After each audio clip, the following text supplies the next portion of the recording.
Wandering ഡ്രീമേഴ്സിന്റെ പുതിയൊരു വീഡിയോയിലേക്ക് എല്ലാവർക്കും സ്വാഗതം. അച്ഛനും അമ്മയും UK വന്നപ്പോൾ അവരുമായി ഞങ്ങൾ ലണ്ടനിൽ പോയ വിശേഷങ്ങളാണ് ഇന്നത്തെ വീഡിയോയിൽ. ലണ്ടനിലുള്ള ലെവിഷാം എന്ന സ്ഥലത്താണ് ഞങ്ങൾ ഹോട്ടൽ ബുക്ക് ചെയ്തേക്കുന്നത്. ഇപ്പോൾ നേരം വൈകുന്നേരം ആയിട്ടുണ്ട്. ഇന്നും നാളെയാണ് നമ്മൾ ലണ്ടൻ കറങ്ങാൻ ഉദ്ദേശിക്കുന്നത്. അങ്ങനെ റൂമിൽ പോയി ചെക്കിനൊക്കെ ചെയ്ത് ഞങ്ങൾ സാധനങ്ങളൊക്കെ വെച്ച് ഒന്ന് റെസ്റ്റ് എടുത്തതിന് ശേഷം നടക്കാൻ ഇറങ്ങി. ഞങ്ങൾ ആദ്യം പോകുന്നത് ലണ്ടൻ ബ്രിഡ്ജ് കാണാനാണ്. അപ്പോൾ അങ്ങോട്ട് പോകുന്ന വഴിക്ക് ഇതുപോലെ നല്ലൊരു പള്ളി കണ്ടു. ഞങ്ങളങ്ങനെ നടന്ന് അവിടെ എത്തി. ഈ കാണുന്നതാണ് ലണ്ടനിലെ ടവർ ബ്രിഡ്ജ്. തേംസ് നദിയാണ് ഈ താഴെക്കൂടെ ഒഴുകിക്കൊണ്ടിരിക്കുന്നത്. അങ്ങനെ ഇവിടെ നിന്ന് ഞങ്ങൾ ടവർ ബ്രിഡ്ജ് കണ്ട് ഇനി അതിൻ്റെ അടുത്തേക്ക് നമുക്ക് നടക്കണം.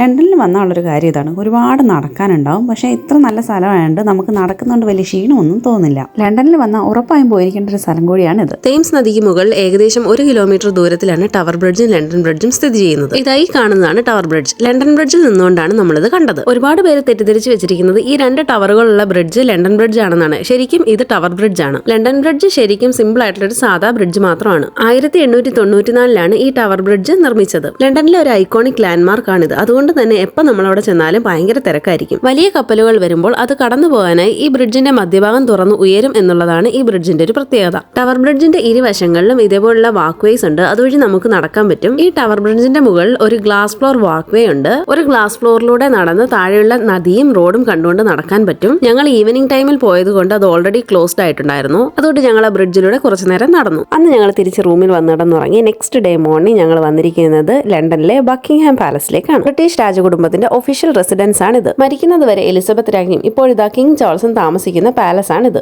ഈ സ്ഥലം ലണ്ടനിൽ എന്തുമാത്രം ഐക്കോണിക് ആണെന്നുള്ളത് ഇവിടുത്തെ ഈ തിരക്ക് കാണുമ്പോൾ തന്നെ മനസ്സിലാവുമല്ലോ. ഈ കൊട്ടാരത്തിന് മുന്നിലുള്ള വലിയ സ്മാരകമാണ് വിക്ടോറിയ മെമ്മോറിയൽ. ക്വീൻ വിക്ടോറിയ അനുസ്മരിച്ചുകൊണ്ടുള്ള സ്മാരകമാണിത്. ബക്കിംഗ്ഹാം പാലസിലെ വളരെ പ്രശസ്തമായ ഒരു ചടങ്ങാണ് ചേഞ്ചിങ് ഓഫ് ദ ഗാർഡ്സ്. സംഗീതത്തോടുകൂടിയും മാർച്ചിങ്ങിലൂടെയും ഗാർഡ്സിനെ ചേഞ്ച് ചെയ്യുന്ന ഒരു ചടങ്ങാണിത്. ഇത് കാണാനായി ലോകമെമ്പാടുമുള്ള ടൂറിസ്റ്റുകൾ ഇവിടെ എത്താറുണ്ട്. കൊട്ടാരത്തിന് മുകളിൽ റോയൽ സ്റ്റാൻഡേർഡ് ഫ്ലാഗ് പറക്കുന്നത് കാണുന്നെങ്കിൽ രാജാവ് കൊട്ടാരത്തിലുണ്ടെന്നുള്ളതാണ് അതിന്റെ അർത്ഥം. ഇങ്ങനെ ഒരുപാട് പ്രത്യേകതകളുണ്ട് ബക്കിംഗ്ഹാം പാലസിന്. ബക്കിംഗ്ഹാം പാലസിന് അടുത്തുള്ള ഈ മനോഹരമായ പാർക്കാണ് സെന്റ് ജെയിംസ് പാർക്ക്. ലണ്ടനിലെ ഏറ്റവും പഴയതായ റോയൽ പാർക്കുകളിൽ ഒന്നാണ് ഇത്. അവിടെ കുറച്ചു നേരം ഇരുന്ന് റെസ്റ്റ് എടുത്തിട്ട് ഞങ്ങൾ ലണ്ടൻ സിറ്റിയിലേക്ക് നടക്കാനായി ഇറങ്ങി. ലണ്ടനിൽ പിന്നെയുള്ള ഒരു പ്രത്യേകത എന്ന് പറഞ്ഞാൽ ഇതുപോലുള്ള നല്ല കുറെ ബിൽഡിംഗ്സ് നമുക്ക് കാണാൻ കഴിയും. ഞങ്ങൾ അങ്ങനെ കാഴ്ചകളൊക്കെ കണ്ടു നടന്നു. നല്ല വെയിലുള്ള ഒരു ദിവസമായിരുന്നു അന്ന്. ഞങ്ങളിപ്പോൾ പോയിക്കൊണ്ടിരിക്കുന്നത് ലണ്ടനിലെ നെക്സ്റ്റ് ഐക്കോണിക് സ്പോട്ട് ആയിട്ടുള്ള ബിഗ് ബെന്നിലേക്കാണ്. ബ്രിട്ടീഷ് പാർലമെന്റ് കെട്ടിടമായ പാലസ് ഓഫ് വെസ്റ്റ്മിനിസ്റ്ററിന്റെ അടുത്താണ് ബിഗ് ബെൻ സ്ഥിതി ചെയ്യുന്നത്. അതിനടുത്തൂടെയാണ് നമ്മളിപ്പോൾ പോയിക്കൊണ്ടിരിക്കുന്നത്. ഒരു വലിയ ടവറും അതിന് മുകളിൽ ഒരു ബെല്ലും, അതാണ് ബിഗ് ബെൻ. ഈ ടവറിന്റെ പേരാണ് എലിസബത്ത് ടവർ. അതുപോലെ ആ ബെല്ലിന്റെ പേരാണ് ബിഗ് ബെൻ.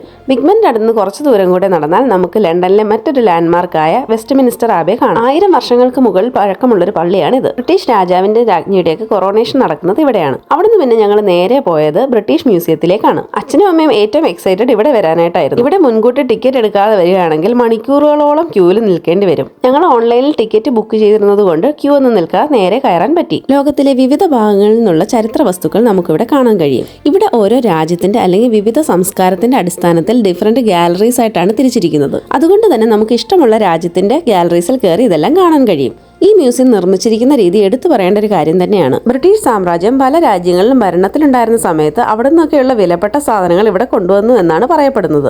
ഈ കാണുന്നത് ഈ ബ്രിട്ടീഷ് മ്യൂസിയത്തിനകത്തുള്ള ഒരു ലൈബ്രറിയാണ്. 19ാം നൂറ്റാണ്ടിൽ നിർമ്മിച്ച ഒരു റൗണ്ട് റീഡിംഗ് റൂമാണ് ഇത്. ഞങ്ങൾ അങ്ങനെ ഓരോ രാജ്യത്തിന്റെ ഗാലറീസും കയറി ഇറങ്ങി കണ്ട് ഇങ്ങനെ നടന്നു. ഇന്ത്യയുടെ ഗാലറി കാണാനായിരുന്നു ഞങ്ങൾ മെയിൻ ആയിട്ട് ഈ മ്യൂസിയത്തിൽ വന്നത് തന്നെ. എന്തൊക്കെ നമ്മുടെ നാട്ടിൽ നിന്ന് ഇവിടെ കൊണ്ടുവച്ചിട്ടുണ്ടെന്ന് അറിയണമല്ലോ. കയറി വന്നപ്പോൾ തന്നെ ആദ്യം കണ്ടത് കുറെ വിഗ്രഹങ്ങൾ.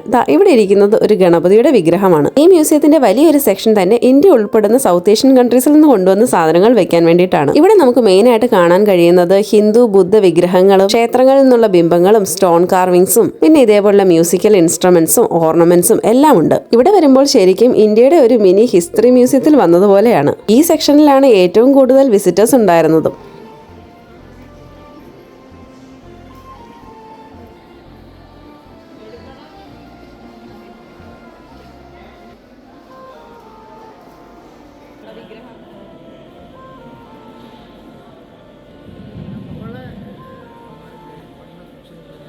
ലണ്ടനിൽ വന്നാൽ പിന്നെ ഉറപ്പായി എക്സ്പീരിയൻസ് ചെയ്യേണ്ട ഒരു കാര്യമാണ് ഈ ലണ്ടൻ ടാക്സി. ഇതും ഇവിടുത്തെ ടൂറിസത്തിന്റെ ഒരു മെയിൻ ഭാഗം തന്നെയാണ്. ഈ ടാക്സി കുറച്ച് എക്സ്പെൻസീവ് ആണ്, പക്ഷേ ഈ ഒരു എക്സ്പീരിയൻസ് അടിപൊളിയാണ്. അങ്ങനെ ലണ്ടനിലെ എല്ലാ ഐക്കോണിക് സ്പോട്ടുകളും നമുക്ക് അച്ഛനെയും അമ്മയും കൊണ്ടുപോയി കാണിക്കാൻ പറ്റി. ഈ വീഡിയോ എല്ലാവർക്കും ഇഷ്ടപ്പെട്ടു എന്ന് കരുതുന്നു. Thanks for watching.